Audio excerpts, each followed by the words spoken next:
Hello दोस्तों, नमस्कार। स्वागत है आप सभी का मेरे यूट्यूब चैनल पे। तो दोस्तों, हम उत्तराखंड के बारे में आपसे डिस्कस कर रहे थे। उत्तराखंड के बारे में पढ़ रहे थे, ठीक है दोस्तों, जो कि उत्तराखंड के बारे में पढ़ रहे थे। तो उत्तराखंड के बारे में हमने अभी तक लगभग उत्तराखंड के 6-7 टॉपिक कवर कर दिए हैं, ठीक है दोस्तों। तो आज हम फिर से आपके लिए नया टॉपिक लेके आए हैं।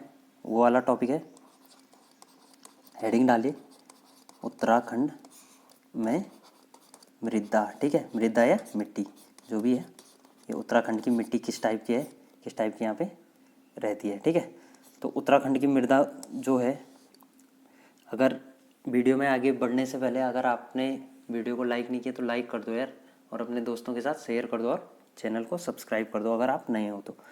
और आज अब आप अगर इस मृदा वाले चैप्टर को पढ़ते हो तो इसके बाद आपका कोई भी क्वेश्चन नहीं छूटेगा, ठीक है। तो देखते हैं। अब देखो, जो हमारा उत्तराखंड है तो इसमें नई कृषि नई नीति कब जारी की गई थी। उत्तराखंड में जो है नई कृषि नीति, ठीक है, तो यहाँ पे लिख दो, नई कृषि नीति जो जारी करी गई थी वो करी गई थी 2011 और 12 के आसपास में, ठीक है, 2011-12 वाले सत्र में, ठीक है, जो फाइनेंशियल ईयर होता है। और दूसरा क्वेश्चन बनता है आपका कि जो जनसंख्या है उसमें कितने % लोग कृषि कर रहे हैं, यानी कितने, जो प्रदेश की कुल जनसंख्या, इसमें लिखेंगे प्रदेश की जनसंख्या में कृषक, यानी जो प्रदेश की जनसंख्या है उसमें से कृषक कितने हैं, 12.81%, ठीक है। तो ये क्या है, कृषक है। और इसमें जो अब अगला क्वेश्चन आता है, जो कार्यकारी जनसंख्या में कृषक, यानी कार्यकारी मतलब जो स्टेट में काम कर रहे हैं जनता, उनमें से कितने % लोग कृषक हैं। तो उसमें आ जाएगा 33.38%, यानी इतने % लोग क्या कर रहे हैं, यहाँ पे कार्य कर रहे हैं, ठीक है, कृषि का। फिर आगे चलते हैं। जो राज्य है हमारा उत्तराखंड, उसमें से कितना भाग पर्वतीय है और कितना भाग मैदानी है, ठीक है। तो जो उत्तराखंड स्टेट है, कुछ भाग क्या है, पर्वतीय है और कुछ भाग मैदानी है, ठीक है। तो ये हो गया पर्वतीय, ये हो गया मैदानी, ठीक है। अब पर्वतीय भाग यानी जहाँ पे पहाड़ वगैरह है, जो पहाड़ों में बोलते हैं हम, ठीक है, पता है आपको। और जो मैदानी भाग यानी प्लेन्स हो गया, ठीक है। जो जैसे पर्वतीय डिस्ट्रिक्ट हो गए आपके, हो गए चमोली हो गया, रुद्रप्रयाग हो गया, पौड़ी हो गया आधा, फिर टिहरी भी हो गया आधा, ठीक है। तो इस प्रकार के डिस्ट्रिक्ट होते हैं जैसे। और प्लेन के डिस्ट्रिक्ट हो गया आपके देहरादून हो गया, US नगर वगैरह हो गया, ठीक है, तो हरिद्वार हो गया। तो ये प्लेन के डिस्ट्रिक्ट आते हैं, मैदानी भागों में आते हैं। अब देखते हैं कितने % भाग राज्य का कुल भू क्षेत्र का, जैसे जो उत्तराखंड भू क्षेत्र लिख दो यहाँ पे, ठीक है, यानी जो भू क्षेत्र है कृषि भाग वो कहाँ पे कितना है। अब देखो, पर्वतीय में आ गया 86.07%, यानी 86% के आसपास में है ये। और मैदानी में आ गया 13.93%। तो जाहिर है उत्तराखंड जो हमारा स्टेट है उसमें आधा से ज़्यादा स्टेट क्या है, पहाड़ी स्टेट है, ठीक है, यानी पर्वतीय है। और जो बाकी बचा हुआ मैदानी इलाका बहुत कम है, यानी कम है।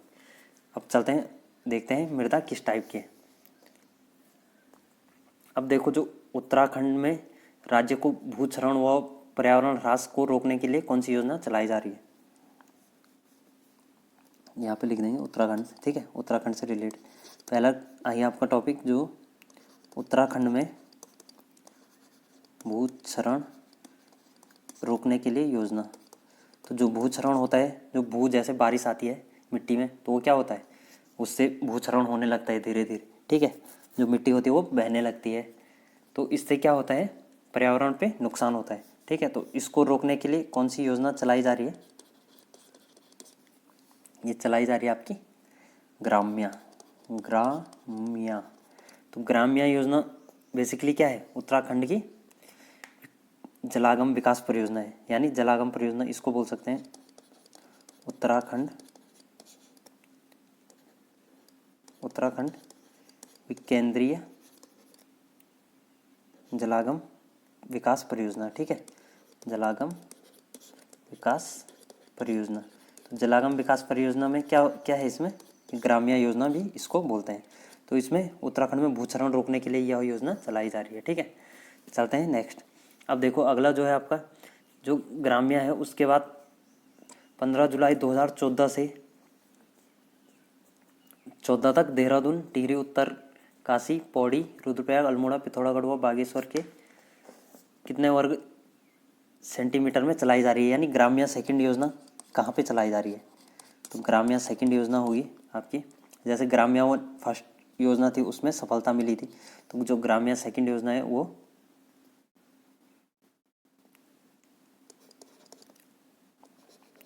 जो जुलाई 2014 से 2021 तक चल रही है योजना, तो ये योजना है आपकी ग्राम्य सेकंड।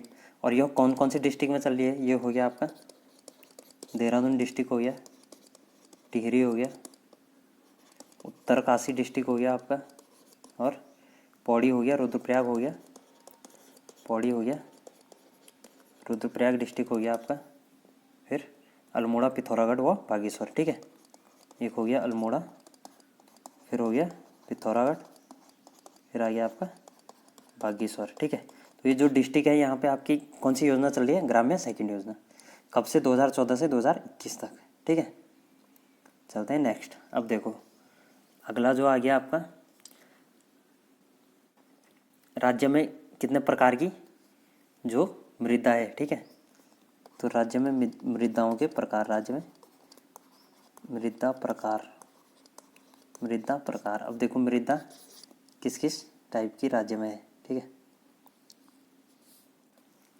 तो जो राज्य में मृदा होगी वो आएगी, वो होगी आपकी, एक तो होगी तराई मृदा, तराई मृदा। ठीक है, फिर आएगी भावर मृदा,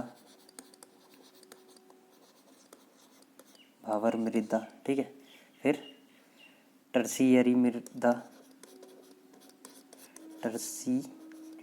टर्सियरी मृदा। फिर आ गया आपका क्वार्ट्ज, क्वार्ट्ज मृदा। ठीक है, फिर आइए ज्वालामुखी मृदा। उसके बाद आता है आपका दोमट मृदा, उसके बाद लाल मृदा। ठीक है, पीली मृदा और भूरी मृदा। तो इस प्रकार की कुछ मृदा हैं जो राज्य में है। ठीक है, तो बेसिकली ये आपको याद रखना है, ये तो वैसे एग्ज़ाम में आता है नहीं, लेकिन आपको क्या रखना है, एक माइंड में रखना है। ठीक है, कि इस टाइप की मृदा यहाँ पे पाई जाती है। ठीक है, यहाँ पे होती है। चलते हैं नेक्स्ट। अब देखो इस प्रकार की मृदा होती है। अब देखो कौन सा क्षेत्र है जहाँ पे कि कंकड़ पत्थर और मोटे बालुओं वाली मृदा होती है, यानी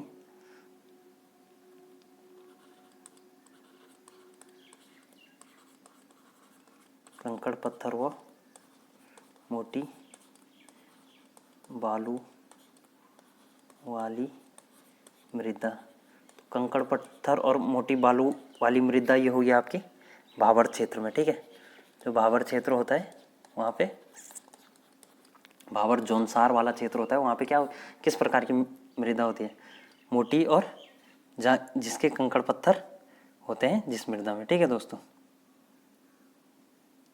तो इस प्रकार की मृदा होती है। उसके बाद चलते हैं नेक्स्ट। अब देखो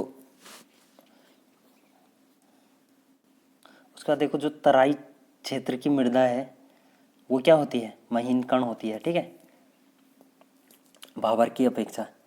तो इसमें कौन सी कमी पाई जाती है, तराई क्षेत्र की मृदा में किसकी कमी पाई जाती है, मृदा में कमी। तो इसमें जो कमी पाई जाती है वो नाइट्रोजन एवं फास्फोरस की। ठीक है, नाइट्रोजन व फास्फोरस की कमी पाई जाती है। ठीक है, तराई क्षेत्र की मृदा में। अब देखते हैं टर्शियरी प्रकार की मृदा कहाँ पे पाई जाती है। अगला आ गया आपका टर्शियरी मृदा, यानी टर्सरी मृदा। तो ये वाली मृदा होगी आपकी दून क्षेत्र में। ठीक है, दून क्षेत्र के शिवालिक पहाड़ियों में। ठीक है, या शिवालिक पहाड़ियों में। यहाँ पे लिखेंगे दून क्षेत्र में या शिवालिक पहाड़ियों में। किस प्रकार की मृदा पाई जाती है? ये पाई जाती है आपकी टर्शियरी मृदा। ठीक है दोस्त, चलते हैं नेक्स्ट। अब देखो अगला आ गया आपका कि ज्वालामुखी एवं क्वार्ट्ज टाइप की मृदा कहाँ पे पाई जाती है? ज्वालामुखी व क्वार्ट्ज मृदा। तो ज्वालामुखी वाली मृदा और क्वार्ट्ज वाली मृदा आपकी जो पाई जाती है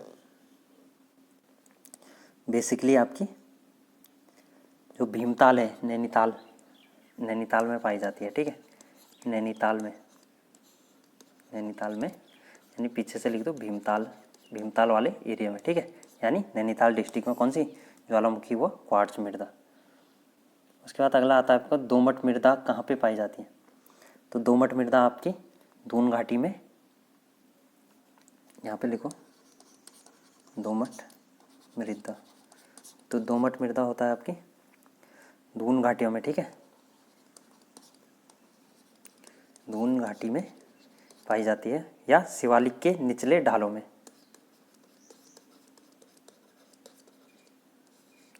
शिवालिक के निचले ढालों में। ठीक है, शिवालिक में मत लिखना, शिवालिक के निचले ढाल में। कौन सी? दोमट मिट्टी।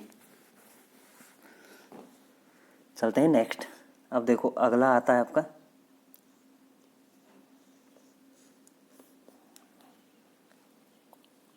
कि जो लाल मृदा है वो कहाँ पे पाई जाती है? लाल मृदा यानी लाल मिट्टी आपकी कहाँ पे पाई जाती है? तो ये होगी आपकी पहाड़ी ढाल या पहाड़ियों के किनारे। ठीक है, यहाँ पे लिख दो पहाड़ों में या पहाड़ियों के किनारे। तो जो पहाड़ों में होती है वो वहाँ लगभग लाल मिट्टी पाई जाती है। ठीक है, अब देखते हैं भूरी लाल पीली मिट्टी कहाँ पे पाई जाती है। अगला आ गया भूरी लाल पीली मिट्टी। तो भूरी जो लाल पीली मिट्टी है ये आपकी पाई जाती है कहाँ पे? नैनीताल हो गया, मसूरी हो गया, चक्राता हो गया, एक तो हो गया नैनीताल हो गया। ठीक है, ये हो गया आपका कुमाऊं में। फिर हो गया आपका मसूरी हो गया, फिर हो गया आपका चक्राता। ठीक है,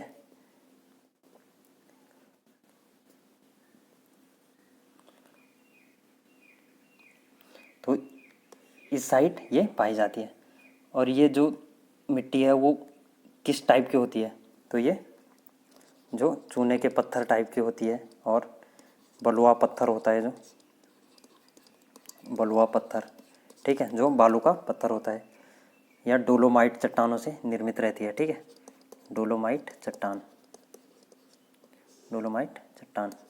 ये डोलोमाइट वगैरह क्वार्ट्ज वगैरह हो गया, ये कहाँ पे? ये बेसिकली जियोलॉजी में यूज़ होती है। ठीक है, जो जियोलॉजिकल डिपार्टमेंट होता है उनको बेसिकली इस बारे में, यानी या जियोलॉजी वाले जिनके जियोलॉजी सब्जेक्ट होगा वो उनको ज़्यादा पता रहता है। लेकिन आपको क्या करना है, बेसिकली ये याद रखना है कि कहाँ पे कौन सी मिट्टी पाई जाती है और किस टाइप की मिट्टी रहती है। ठीक है, अब देखते हैं जो उप पर्वतीय मृदा है वो कहाँ पे पाई जाती है? उप पर्वतीय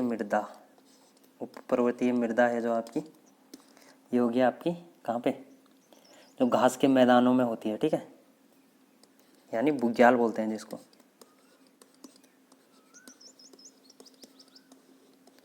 घास के मैदान में यानी बुग्याल।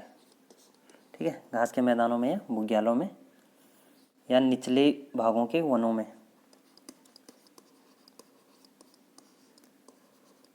या निचले भागों के वन में। ठीक है, निचले भागों के वन में। अगला आ गया आपका कि जो सिंचाई की सुविधा है इसकी दृष्टि से राज्य में किस प्रकार की कृषि भूमि मिलती है? सिंचाई की सुविधा की दृष्टि से। ठीक है,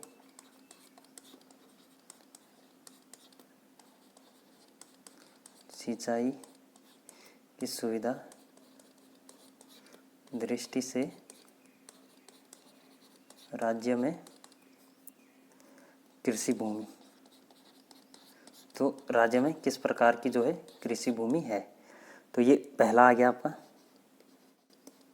तालाब, ठीक है। दूसरा आ गया आपका उपराव, तीसरा आ गया इजरान, ठीक है दोस्तों। तो उम्मीद करता हूँ यहाँ तक आपने कर दिया होगा और यहाँ तक आपने नोट कर दिया होगा, ठीक है। आपको समझ में इतना आ गया होगा। अगर आपको समझ में नहीं आया तो वीडियो को दोबारा देख लो, ठीक है। दोबारा नहीं आता है तिबारा देख लो, 3 बार देख लो, 4 बार देख लो, समझ में आ जाएगा आपके। और अभी तक अगर चैनल को लाइक शेयर सब्सक्राइब नहीं किया है तो यार सब्सक्राइब कर दो चैनल को और शेयर कर दो अपने दोस्तों के साथ, ठीक है दोस्तों। तो यूके एसएससी की पूरी तैयारी के लिए आप हमारे साथ बने रहिए। आपको हर वीडियो में कुछ ना कुछ नया टॉपिक देखने को मिलेगा, ठीक है। तो ठीक है दोस्तों, सब्सक्राइब कर दो चैनल को। मिलते हैं अगली वीडियो में, ठीक है दोस्तों, अगले टॉपिक के साथ। तब तक के लिए बाय।